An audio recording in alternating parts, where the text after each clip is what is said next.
اعوذ باللہ من الشیطان الرجیم بسم اللہ الرحمن الرحیم یا ایہا الناس ضرب مثل فاستمعوا له ان الذین تدعون من دون اللہ لن يخلقوا ذبابا۔ اب یہاں سے دیکھیے کہ جو ہے پچھلے آیات میں جو ہے اللہ کے نبی صلی اللہ علیہ وسلم کے ذریعے سے کفار و مشرکین کو جو ہے سمجھا رہے تھے، بتلا رہے تھے کہ یہ ساری چیزیں ہیں۔ اب جو ہے لوگوں کو سمجھ میں بات نہیں آئی تو اب جو ہے سورت کے آخر یعنی ختم ہونے کو ہے، آخری صفحہ ہے۔ اب اللہ تعالیٰ جو ہے ایک مثال دے کے لوگوں کو سمجھا رہے ہیں، ایک جو ہے سمجھے کہ طریقہ بتلا رہے ہیں کہ اے لوگو، اللہ تعالیٰ تمہیں جو ہے ایک مثال کے ذریعے سے سمجھا رہا ہے، تو فاستمعوا له، تو اس مثال کو تم غور سے سنو کہ ان الذین تدعون، جن کو تم جو اپنے دعاؤں کے اندر پکارتے ہو، من دون اللہ، اللہ کے علاوہ، تو لن یخلقوا ذبابا۔ ادھر دیکھتے رہیے، نیند نہیں آئے گی تو ہاں کہہ رہے ہیں کہ لن یخلقوا ذبابا، کہ جو لوگ اللہ کے علاوہ جس کے سامنے تم یعنی مندروں کے اندر مورتی کے سامنے جو تم اس کو جو ہے پکار رہے ہو، ان کے سامنے دعائیں کر رہے ہو، تو ان سے یہ کہو کہ لن یخلقوا ذبابا، وہ ایک مکھی جو ہے پیدا کر کے دکھلا دے۔ دیکھیے مثال بھی کتنے عجیب و غریب دی ہے۔ ایک مکھی ہے جس کے اندر جو ہے ایسا 4 پاؤں ہیں، 2 پنکھ ہیں، اتنی چھوٹی سی مخلوق ہے، ہمیں نظر بھی نہیں آیا تھا، لیکن ہم نظر تو دور کی بات، ہم اس کو بنا بھی نہیں سکتے، لیکن قرآن اس کی مثال دے رہے ہیں کہ لن یخلقوا ذبابا، ان سے کہو کہ ایک مکھی جو ہے وہ بنا کے دکھا دے۔ چلو اگر وہ اکیلے ہیں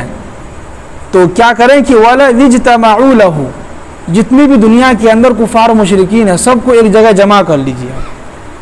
اور سب سے کہیے کہ بھائی کہ سب آدمی مل کے جو ایک مکھی بنا کے دکھا دو اللہ کو۔ تو قرآن کہہ رہے ہیں کہ اور آگے یہ بھی دے رہے ہیں کہ وَإِن يَسْلُبْهُمُ الذُّبَابُ شَيْئًا، اور وہ وہی مکھی جن مورتی کے سامنے تم جو کھانا رکھ رہے ہو، انہی کھانا کو انہی میں سے جو ایک مکھی اگر لے کے کچھ بھاگ جائے تو تم اس مکھی سے جو چھین بھی نہیں سکتے، ہے کہ نہیں؟ جیسے کہ اگر ہم یہاں کھانا رکھے ہوئے ہیں، مکھی آیا لے کے بھاگ گیا، کچھ بھی پتہ چلے گا ہم کو کیا لے کے بھاگا نہیں لے کے بھاگا، اور اس سے ہم کچھ چھین بھی نہیں سکتے کہ ادھر آؤ کہاں جا رہے ہو، ہمارا سامان واپس کرو، یہ بھی نہیں ہو سکتا ہے۔ دیکھیے قرآن نے کیا عجیب مثال دی ہے، اسی کو اگر سوچیں تو واقعی میں دیکھیے کہ اللہ نے ایک مکھی کو ایسا بنایا کہ جو ہے ان کا مکھی اور دور کی بات، اس کے اوپر جو 2 پنکھ ہیں اس کو بھی ہم نہیں بنا سکتے۔ تو یہی بھی مثال دے رہے ہیں کہ وَإِن يَسْلُبْهُمُ الذُّبَابُ شَيْئًا، کہ اس مکھی اگر تمہارے بت کے سامنے جو کھانا رکھا ہوا ہے اس میں سے اگر لے کے بھاگ جائے تو لَا يَسْتَنْقِذُوهُ، تم اس کو پکڑ بھی نہیں سکتے، اس سے تم چھین بھی نہیں سکتے، تمہیں پتہ بھی نہیں چلا کہ وہ لے کے بھاگا کیا۔ اتنی چھوٹی سی مکھی کتنا لے کے بھاگے گا؟ 1 کلو تو لے کے بھاگے گا نہیں، ہلکا سا چھوٹا سا لے کے بھاگے گا، وہ بھی پتہ نہیں چلے گا۔ آگے فرمائے کہ جو ہے منہ ضعف الطالب والمطلوب، جو دعا مانگ رہا ہے وہ بھی جو ہے طلبگار ہے اللہ کا، اور جو جس کے سامنے وہ دعا مانگ رہا ہے، جس کی وہ عبادت کر رہا ہے، وہ بھی جو ہے کسی کا محتاج ہے کہ نہیں؟ ان کے سامنے وہ دعا کر رہا ہے جیسے بت ہے، اس کو خود جو ہے اس کو جو ہے اپنے ہاتھوں سے بنایا، مٹی سے بنایا، پھر کچھ دن کے بعد اسی کو جو ہے پھنسا دے گا، ختم کر دے گا، اس کو جلا کے کر دے گا۔ تو جو دعا مانگ رہا ہے وہ بھی جو ہے اللہ کا محتاج ہے، جس کے سامنے دعا کر رہا ہے وہ بھی کیا ہے؟ وہ بھی جو ہے سمجھیے کہ ایسے ہی کمزور ہے۔ آگے فرمائے کہ ما قدر اللہ حق قدرہ، جس قدر اللہ کا جو حق ہونا چاہیے تھا تو حق قدرہ لوگوں نے ان کا جو حق ادا نہیں کیا۔ جو اللہ کی جو قدر ہونی چاہیے، جو حقیقت معنی میں جو اللہ ہے اس کا اگر حقیقی ہمیں جو ہے علم ہو جائے تو ہم واقعی میں اللہ سے اتنی محبت کرنے لگیں گے اور فوراً ہم جو ہے ایمان لے آئیں گے اور ہم فوراً جو ہے سمجھیے کہ اللہ کی بات کو مان لیں گے۔ آگے فرمائے کہ ان اللہ، بے شک اللہ تعالی لقوی، طاقت کا جو ہے بالکل طاقت جو ہے قوت کا بھی ہے جو ہے مالک ہے، اور عزیز، اقتدار کا بھی مالک ہے۔ اقتدار مطلب کہ پوری دنیا کی بادشاہت اسی کے ہاتھ میں، اس کے علاوہ کسی کے ہاتھ میں نہیں ہے، اور لقوی کے معنی یعنی کہ اللہ کے علاوہ کسی کے اندر اتنی طاقت نہیں ہے جتنی طاقت اللہ کے اندر ہے۔ اللہ جو چاہے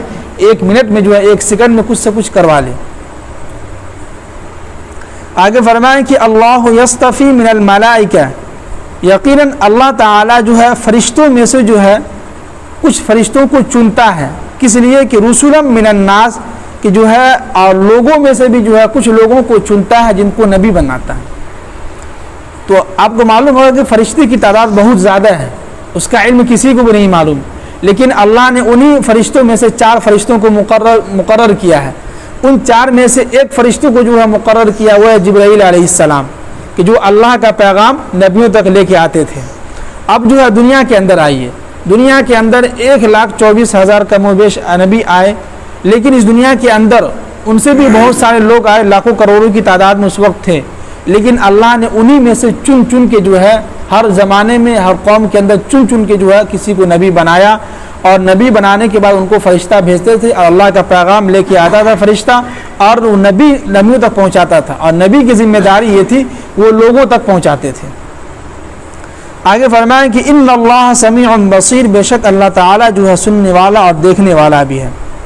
یعلم ما بین ایدیہم وما خلفہم، کہ جو کچھ بھی ان کے آگے اور ان کے پیچھے ہے اللہ تعالیٰ ان کو جو ہے بخوبی جانتا ہے۔ جو کچھ بھی سرزمین کے اندر جو ہے زمین کے اندر چھپی ہوئی ہے، یا ہم جو رات کے اندھیرے میں کوئی گناہ کر رہے ہیں، یا ہم دن کے اندر جو کوئی گناہ کر رہا ہے تو ہم یہ سمجھ رہے ہیں کہ کوئی دیکھ نہیں رہا ہے، تو ہر چیز کا علم کیا ہے؟ اللہ کو معلوم ہے، اللہ تعالیٰ بخوبی جانتا بھی ہے اور دیکھتا بھی ہے۔ اور آگے فرمائیں کہ وَإِلَى اللَّهِ تُرْجَعُ الْأُمُورُ، اور تمام کام کا دار و مدار جو ہے اللہ کی طرف جاتا ہے، ہر چیز کا کرنے دھرنے والا کون ہے؟ اللہ ہے۔ آگے فرمائیں کہ یا ایھا الذین آمنوا، اے ایمان والو، ارکعوا، رکوع کرو، واسجدوا، اور سجدہ کرو، واعبدوا ربکم، اور اپنے رب کی جو ہے عبادت کرو، وفعلوا الخیر، اور جو ہے بھلائی والا کام کرو، اچھا کام کرو، لعلکم تفلحون، تو اس سے کیا ہوگا کہ ہو سکتا ہے کہ تم جو ہے کامیاب ہو جاؤ۔ اب یہاں پہ کامیابی کی یہ بھی ایک نشانی ہے۔ سب سے پہلی نشانی کیا بتایا کہ یا ایھا الذین آمنوا، ایمان والوں کو مخاطب کیا، پھر کہا کہ رکوع کرو، یعنی کہ نماز، جب آپ انسان نماز ادا کرے گا تو رکوع میں جائے گا ہی، پھر اس کے بعد فرمائے کہ واسجدوا، سجدہ بھی کرتے رہیں۔ سجدہ سے یہ ہے کہ نماز کے ساتھ ساتھ کیا ہے؟ سجدہ جو ہے نماز کا اہم رکن ہے۔ اس کے بعد فرمائے کہ واعبدوا ربکم، اور اپنے رب کی جو ہے عبادت کرتے رہیے، اور وفعلوا الخیر، اور نیک کام جو ہے وہ بھی کرتے رہیے۔ نماز تو جو فرض ہے ہی ہے، لیکن نماز کے علاوہ جو ہے یہ کیا ہوگا کہ نیک کام اگر کریں گے، اچھا کام کریں گے، تو لوگوں کے سامنے، لوگوں کے دلوں میں آپ جو ہے عزت دار بن کے رہیں گے، لوگ آپ سے محبت کریں گے، لوگ آپ کو چاہیں گے کہ نہیں بندہ اچھا کام اچھا کرتا ہے۔ تو یہ آگے فرمایا کہ ان سب چیزوں میں کیا ہوگا کہ لعلکم تفلحون، ہو سکتا ہے کہ اللہ تعالیٰ جو ہے آپ کو کامیاب بنا دے، اور آپ اس دنیا کے اندر سب سے کامیاب اور اچھے انسان بن کے زندگی گزار کے جائیں گے، اور اللہ تعالیٰ کل قیامت کے دن ہمیں جو ہے کیا دیں گے؟ جنت کا سرٹیفکیٹ دے دیں گے۔ تو یہ ساری چیزیں اس وقت ہوگی جب ہم ایمان کے ساتھ ساتھ کیا کریں گے؟ نماز بھی کی پابندی کریں گے۔ باقی اللہ کی جتنی بھی ساری مخلوقیں ہیں، ان سب مخلوقوں میں جو ہے سمجھیے کہ یہ تو ایک مثال یہاں پر بھی دیا گیا ہے اور پہلے پارے کے اندر بھی دیا گیا ہے، لیکن پھر بھی جو ہے کفار و مشرکین کعبے کے اندر سب جو پریشان رہ جاتے تھے، ایک مثال بھی نہیں پیش کر سکتے تھے۔ تو اللہ نے جو چیز بنایا ہے کسی مصلحت کے تحت، اور اس میں کچھ نہ کچھ جو ہے ایک عجیب ہمارے لیے سمجھیے کہ ایک جو ہے کچھ سیکھنے کو ملتا ہے۔ مکھی کی مثال دیکھ لیجئے، جبکہ اس مکھی کی کوئی اہمیت نہیں ہے، کوئی اس کا ویلو نہیں ہے، ہلکا سے کہیں آیا اس کو جو ہے دبا کے مار دیا یا اس کو بھگا دیا، لیکن اللہ نے ایک مکھی کی مثال دے کے ہمیں اور آپ کو اور کفار مشرکین کو سمجھایا کہ تم اس کو بھی جو ہے پیدا نہیں کر سکتے۔ تو ہم کوشش کریں جب دنیا کے اندر زندہ رہیں، اللہ تعالیٰ کی مان کی چلیں اور نماز کی پابندی کریں، اور جو لوگ نہیں آ رہے ہیں ان تک بھی پیغام پہنچائیے، ان تک بھی جو ان کو بھی نماز کی دعوت دیجیے۔ یہ ہماری ذمہ داری ہے، باقی وہ آئے یا نہ آئے ہمیں اس سے کوئی مطلب نہیں ہے۔ جیسے کہ تفسیر قرآن ابھی ہوتا ہے، بہت سارے لوگ سنتے بھی ہیں، دعا بھی دیتے ہیں۔ جیسے کہ جو ہے کل ایک آیت کا ترجمہ چھوٹ گیا تو ہم کرنا بھول گیا، کہ وہ یہ کہ جو ہے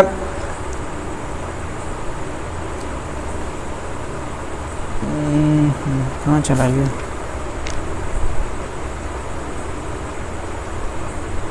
کہ انک لعلی ھدی مستقیم۔ یہاں پہ ترجمہ یہ ہوگا کہ اللہ تعالیٰ کہہ رہے ہیں اپنے نبی سے کہ یقیناً آپ جو ہیں سیدھے راستے پر ہیں، آپ گھبرائیے نہیں، یعنی کہ آپ ہدایت یافتہ راستے پر ہیں، یہ ترجمہ ہے۔ تو کل ترجمہ نہیں ہوا تو لوگوں نے میسج کر دیا کہ اس کا ترجمہ آپ نے کیا نہیں، ہم نے کہا کہ انشاءاللہ کر دیں گے۔ تو جو لوگ سنے ان سے کہیں کہ ان کا ترجمہ یہ ہوا کہ انک لعلی ھدی مستقیم، اللہ کے نبی سے کہہ رہے ہیں کہ یقیناً آپ جو ہیں بالکل سیدھے راستے پر ہیں۔ باقی ہم لوگ جو بیٹھتے ہیں تو دیکھیے قرآن ایک ایسی مقدس کتاب ہے، اس کا سننا جو ہے ثواب سے خالی نہیں ہے۔ ہم جو ترجمہ کر رہے ہیں ہمیں ثواب تو ملے گا ہی، لیکن ہم سے زیادہ آپ کو ثواب مل رہا ہے۔ اور اللہ تعالیٰ جس کو محبت بھری نگاہوں سے دیکھتا ہے، جس کو اللہ تعالیٰ محبت کی نگاہوں سے دیکھتا ہے، جس کے اندر قرآن کی محبت ہوتی ہے، اللہ تعالیٰ اسی کو توفیق دیتا ہے یہاں بیٹھنے کی، سننے کی۔ نہیں تو کچھ لوگ جو ہے تفسیر سننے کے جو چکر میں جو ہے جلدی جلدی نماز پڑھ کے بھاگتے ہیں، اتنا زور سے گیٹ لگاتے ہیں کہ دھک سے جو آواز آتی ہے، تو کیا فائدہ اس سے؟ آپ نماز ادا کیجئے آرام سے، اگر آپ کو تفسیر نہیں بیٹھنا تو مت بیٹھیے، اپنا آرام سے نماز ادا کیجئے، آپ چلے جائیے۔ باقی اللہ نے آپ کو غور سے سنیے، یہ بہت اچھی بات اس میں ہوتی ہے، ایک ایک بات جو سمجھنے کی اور سوچنے کی ہوتی ہے، ترجمہ اس کا ہوتا ہے، اس سے ہمیں یہ سمجھ میں آتا ہے کہ قرآن ہم سے کیا کہہ رہا ہے، یہ بھی ضروری ہوتا ہے۔ اللہ تعالی ہم سب کو عمل کی توفیق نصیب فرمائے۔